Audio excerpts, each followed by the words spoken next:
হেই হেই বন্ধুরা, কেমন আছো সবাই? আশা করি ভালোই আছো।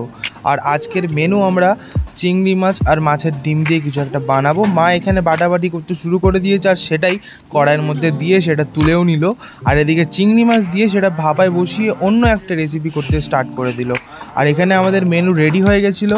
আর দেখতেই পাচ্ছ এখানে কুতিল আলু ভাজা, চিংড়ি মাছের মাথা বাটা, আর এদিকে চিংড়ি মাছের ভাপা, আর এদিকে রয়েছে ডিমের কালিয়া। তো সেইগুলো দিয়ে আগে ফার্স্টে দুটো জিনিস দিয়ে মেখে তাড়াতাড়ি খেয়ে আমরা ডাইরেক্ট চিংড়ি মাছে চলে গেলাম।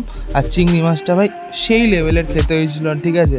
আমি যখন খেয়েছিলাম আমার এক্সপ্রেশনটা দেখো, মানে হেভি হয়েছিল, মানে একদম ফ্লেভারফুল ছিল জিনিসটা। আর তারপরেই মাছের ডিমটা তুলে নিলাম আবার পাত থেকে, আবার সেটা দিয়ে মেখেও নিলাম। মেখে মুখে পুড়ে দিয়ে খেয়ে হেভি লাগছিল। সত্যি মায়ের রান্না আবার খারাপ হয় কোনো দিনও? যাই হোক, দেখা হচ্ছে পরের ভিডিওতে।